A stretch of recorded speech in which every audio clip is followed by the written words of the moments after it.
to teach you all how to debate better. Because your essays this semester is really just a debate, but the debate's really just between you and the reader. And one big thing you got to watch out, I have a whole corner dedicated to my room, is to watch out using fallacies. Fallacies are, if you've ever been in an argument or a conversation with somebody and you walked away from that argument or conversation frustrated, there's a pretty good chance you or the person you are arguing or debating with used a fallacy. A fallacy is the wrong way to get your argument across. You actually might be right. You might be correct in whatever argument you're going to make. But if you use a fallacy to defend your position or to try to prove you to be correct, you just done messed up, because they cannot be used to do that. If someone uses a fallacy to prove an argument, that fallacy alone does not get you proof for that argument to be true. Matter of fact, it is going to get people to say, I'm not going to listen to you because you're just wrong. Now, you're going to have a sheet brought to you by me to fill out for these arguments. It's a fallacy look sheet that you'll look at later for a quiz. But yes, you're going to have a sheet of paper, and I just want you to write down a few words to remember these things. Now, I'm not going to go in order, because why would I do that? That's just, come on. But I'm going to talk about fallacies, and if you've ever used one of these, stop. And if you discuss topics with somebody that are using these fallacies, don't point them out and say, you're using a fallacy, because that's just going to make it worse.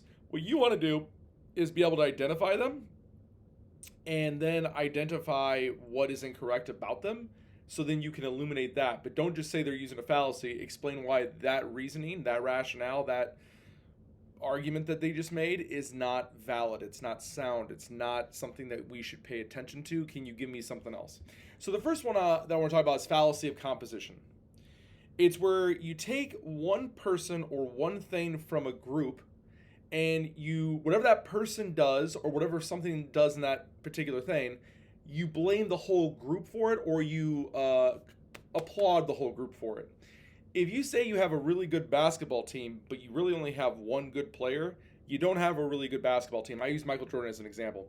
Michael Jordan did amazing work in the 80s. He was, scored a lot, did amazing things. No championships brought home, though. All of his great work. He's a great athlete, but it's a team sport. To say the Bulls were good in the 80s, or championship quality in the 80s isn't incorrect. It's a fallacy of composition.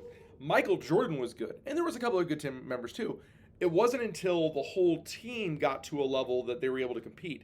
Now, you're not going to see this in basketball. What you're going to see is people use fallacy of composition to try to blame one group of people for one person's action in that group.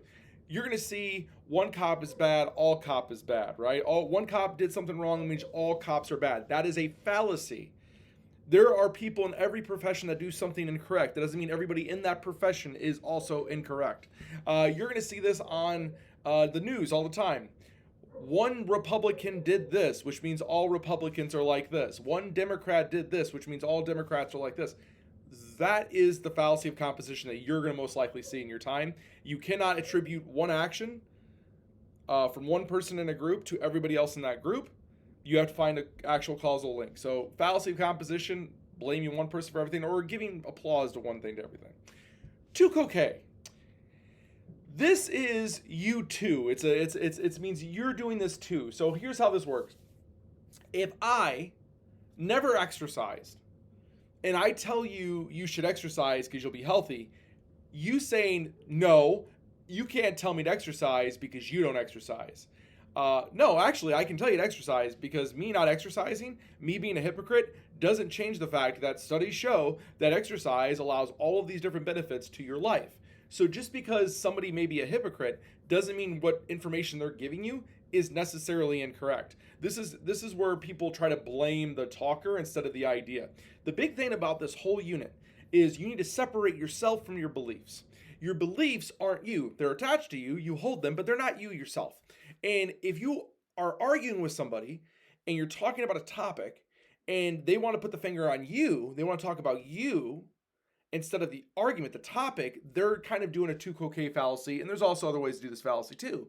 So let's say if I told you guys you shouldn't drink and drive, but I drink and drive every day. I don't even drink, but I drink and drive every day. doesn't change the fact that the advice that I'm giving you holds true. Drinking driving leads to this, and this. So 2 is basically saying, well, I'm not going to listen to you because you're a hypocrite. But that doesn't actually mean anything. They could still be telling you something that's factual. Straw man. A straw man is taking somebody's argument and changing it to make it sound terrible. So if, let's say, you're arguing that we should start doing something about climate change, and I respond to you, so you're telling me, by the way, never do this in a debate. Never say, so you're telling me, because you're about to mess up and you're about to insult the person. The argument is going to turn into a heated argument pretty quickly. But if you tell me, hey, I want to do something about, we should do something about climate change, and I respond to you, so you don't care about fossil fuels and businesses associated with fossil fuels. That's not what you said. I'm taking what you're doing and I'm changing it to make it sound worse. Basically, what straw man is, you take their argument and you make it sound bad, even though that's not what they're saying. Ad hominem, you attack the person, not the idea. And this happens far too much. For right now, Mr. Snow, you said that you disagree with slavery, but you're wearing a Simpsons t-shirt. People who wear Simpsons t-shirts are idiots because Simpsons are da-da-da-da-da. That is attacking the person, not the claim. In this class, and in life in general, do not ever attack the person, attack their ideas. And we have to be mature enough to know that if somebody attacks our ideas, they're not attacking us. Our ideas are separate than us, okay? But at hominem, you attack the person, not the idea itself. You call them stupid, you call them smelly, you say blah, blah, blah, blah, blah, blah. And I'm telling you right now, teaching middle school for, a decade, this is one of the top one. People attack the person, not the idea. We're not going to do that in this class. Appeal to an authority. My dad told me this is true. My mom told me this is true. My teacher told me this is true. My pastor told me this is true. My appeal to authority is saying something is true because my politician told me this is true. Taylor Swift told me this is true. Whoever you're going to appeal to, if you're saying it's true because somebody told you it's true, that's not why it's true. If you're saying this argument is good because somebody told you the argument's good, that's not why it's good. An argument is either going to stand or fall based on its own strengths, based on the evidence that supports it, not the people that support it. So an appeal to authority is appealing to somebody and saying, this is true because this person said it. That's what an appeal to authority is. Don't do that. Whatever you're going to argue, make sure you have evidence to back it up, not just because people said it, that you think are celebrities or whatever. Red herring. This is a distracting argument. Okay, this is where this is by the way is seen in the courtrooms a lot. Red herrings. This is where you try to focus on other aspects of the argument itself. So whenever someone ends up dying via the police officers, whether justified or not justified, what happens is sometimes people try to justify the death by a police officer by pointing at the person who died's faults in life. Well, this person used to smoke pot in high school. This person used to do this. None of that is factored into the discussion of whether them dying via police hands is justifiable, because there are justifiable reasons. If they pose a threat to the police officers, if they pose a threat to the surrounding area, those are all justifiable reasons according to our law that the police officer can do something to make sure they do not harm others or themselves. But when you get into the personal traits of somebody that has nothing to do with that specific instance, that's a red herring. When you're distracting people over here and not focusing on the ideas itself, red herring. So don't do that. Let's go with appeal to emotion. Oh my gosh, you should give me this job because I'll be starving in the streets and my kids will be alone in the streets. When you appeal to emotion, don't do it. Some of these debates have emotional instances to it. So like you're going to have times where whatever debate we're in, you're going to get emotional. It's going to be an emotional string to you, and that makes a lot of sense. But your argument shouldn't be backed purely on that emotion. It should be backed more than that. If you go, how would you feel? Well, that's kind of going down the road of appeal to emotion, because it's really not a matter of feelings. It's a matter of facts and evidence. And yes, feelings do factor into this. We're human beings with feelings. But you need to not make the evidence supporting your argument emotionally only. It has to be backed up by something else. So be careful with your appeal to emotion. And by the way, sadness is not the only one. Guilt is not the only one. Anger. appeal to anger. Oh, we should do this because they're blah, blah, blah. So make sure you don't appeal to emotion and arrogance. Appeal to popularity or tradition. It doesn't matter how many people believe something. It also doesn't matter how long a belief was around. That doesn't make the belief true or accurate or should be supported by society today or ever. So let me give you an example. Appeal to popularity. You know, at one time it was very popular, as in most people on the planet thought the world was flat. And yes, we got people that are flat earthers. Good for them. Go out there and do some evidence on your own that's not crazy internet stuff, and you'll find out pretty quick that it's not. But anyway, after I take a shot at the flat earthers, there was a lot of people at one time that thought the earth was flat. Does that mean the earth is flat? No, just because people believe in it doesn't make it true. Appeal to tradition. Okay. Just because you do something for a long time, in human history, slavery's been around for a long time. Should that mean we keep slavery? No, just because we've done it for a while doesn't make it something we should continue to do.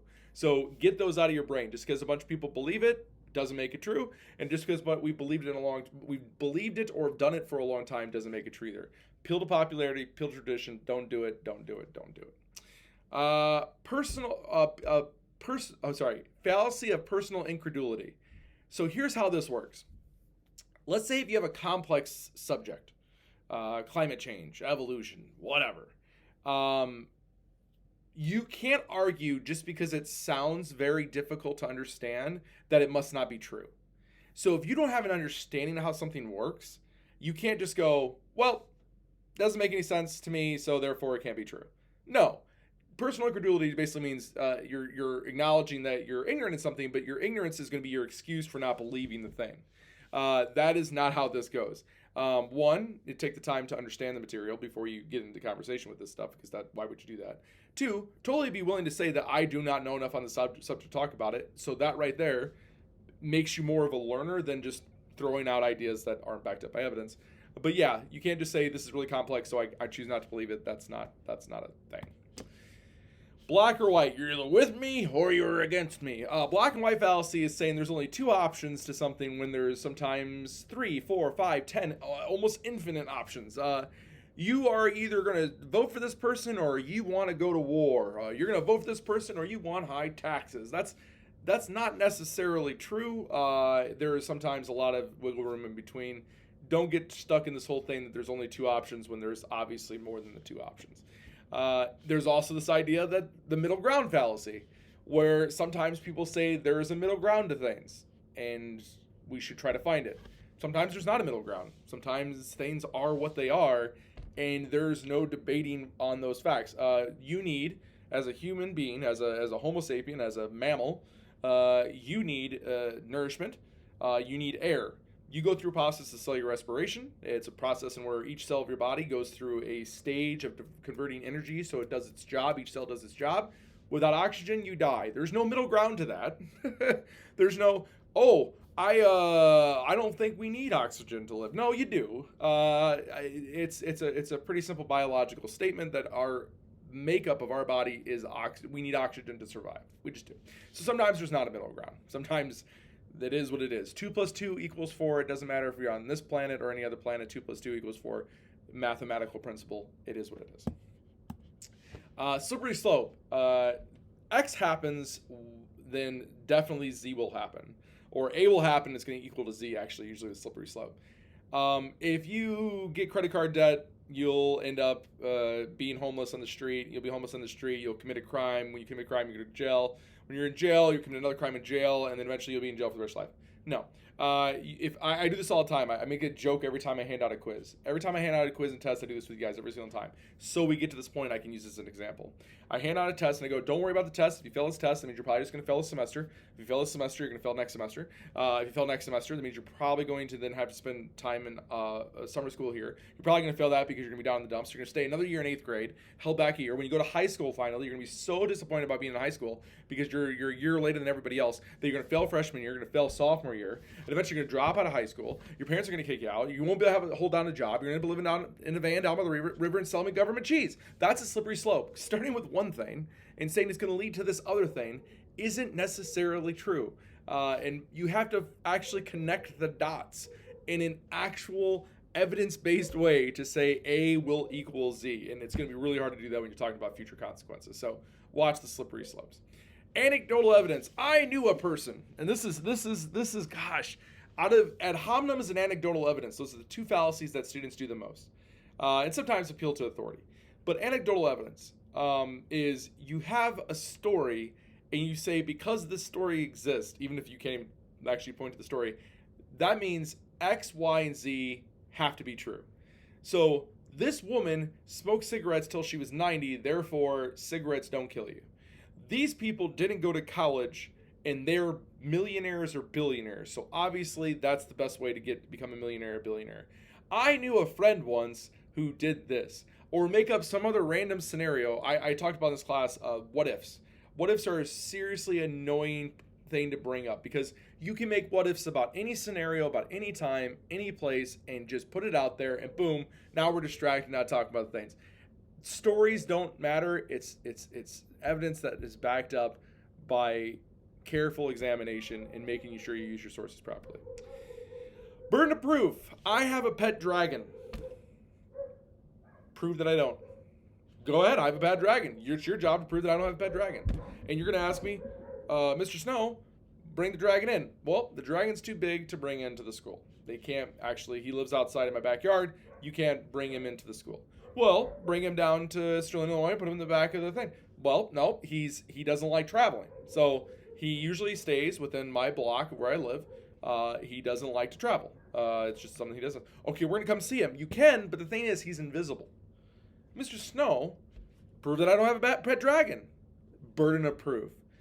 If I'm going to make a claim that I have a pet dragon, I better back that claim up because that is my job. Pet dragon, Loch Ness monster, doesn't matter what it is. If I am telling you that this thing is real, this thing exists, if I am telling you that that thing is here, then it is my job and my job alone. I have the burden of proof proving that thing is there. So it's kind of like the law. The burden of proof is on the prosecution. It is not on the defense. If a person is arrested for murder, the prosecution must lay out the evidence that proves that person did the murder. It is not the job of the defense to prove their innocence. That's why we don't deal with innocence in the courtroom. We deal with guilty and not guilty, and that's a lid. So burden of proof lays on the person making the claim, not the person asking for the evidence. Moving the goalposts. This is where somebody's like, well, you just add, I can read minds. And then you're going to say, okay, read my mind. And then I'll be like, okay, I'll read your mind, and blah, blah, blah. And then when I do this, I'm going to mess up. And then I'll say, well, the reason why I can't read minds today is because you're a female. I can't read minds of females. And then I'll go, oh, I'm a boy. I'll read my mind. So I read it. And then I mess up again. And I'm like, well, I can't read your mind because you're wearing a red shirt. You see how I'm constantly making excuses for when my evidence or my argument doesn't stand? That's moving the goalposts. Don't make a bunch of excuses why your arguments don't make sense, and don't make a bunch of excuses why your arguments don't actually support your evidence or support your claim. So there you go. Don't move the goalpost. False cause. Saying something causes another. Ever since pirates in the world decreased, climate change has gone up in temperature. Obviously, if we bring the pirates back, no more climate change, right? No, those don't cause each other. Just because two things happen around the same time doesn't mean there's a causal link. When ice cream sales in the United States went up, so too did serial killers in our country. The number of serial killers went up with the number of ice creams sold in our country. They're not connected. Just because they happen around the same time doesn't mean that they actually cause each other. There's correlation and there's causation. We're caring about causation, what actually causes something, not just what happens around each other. Loaded question. This is where you ask something, but you ask it in a way that there's no good way of answering it. When did you stop cheating on your exams? Go ahead, answer the question. Oh, you can't, because if you say I stopped today, that means you cheated on the ones previously. I never stopped cheating on my exams, then you're still cheating on them today. So loaded question is asking a question that has no good answer, and you're doing it just to mess with the person. Texas sharpshooter, only picking out statistics that make your side look good. And people do this all the time. People will take quotes from people in history, and we'll do this with Martin Luther King Jr., how people will misquote him and take one quote out of him, and then they'll ignore the rest of the statement. That is Texas sharpshooting. It's taking something out of context, or it's taking something that the statistics will say this in one line, and the next line will tell you why that doesn't mean what you think it means. So don't just pick statistics to make you look good. Understand that you have to take the whole thing. Begging the question. So this is like having a circular argument. Let's say if I said I made a rule of the classroom that everything I put on the whiteboard is true. And let's say I wrote on the whiteboard everything Mr. Snow says is correct.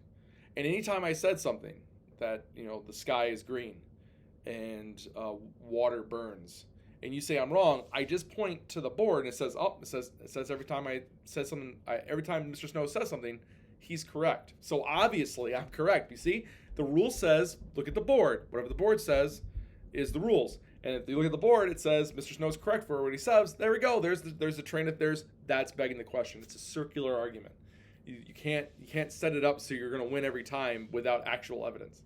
Alphabet soup fallacy. This is where people just use jargon and acronyms and all these little things that make them sound really smart, but when you actually break them down, they're not saying anything at all. And I hate jargon. I just do. If you want to communicate with people, don't use the big fancy words. I know I just went through a list of fallacies that are pretty fancy in themselves, but you got to make sure that you use words that people understand. And that's why one of my first rules in the first day of class was if I ever say anything you don't understand, you got to put that hand up, because I want to know when I didn't do my job. And if I said something you don't understand, that's a problem for me.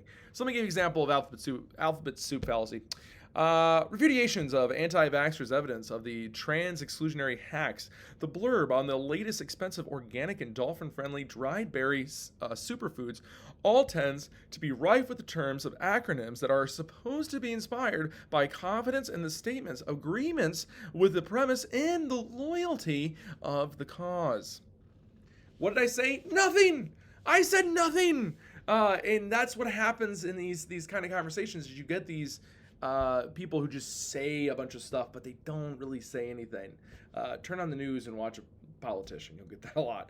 But yeah, that's the fallacies. I hope now that you know not to do some certain things, because if you do, you'll sound, annoying. And if somebody else does these things, don't just be like, you use this fallacy. No, don't do that. That's just going to be equally annoying, if not worse. But you should point out that argument, that discussion that you just, or that their argument that is presented to you is flawed in this way, and give an example why. Well, if you're going to say this causes this, and not, hey, you know what ice cream sells? They went up around the same time we had a bunch of serial killers in our country. So obviously, by your logic, ice cream causes serial killers, right? And they're going to say, no, that doesn't make any sense. And I'm like, yeah, that's the same thing with your argument. You haven't connected the dots there. So let's not use it as evidence. Peace out.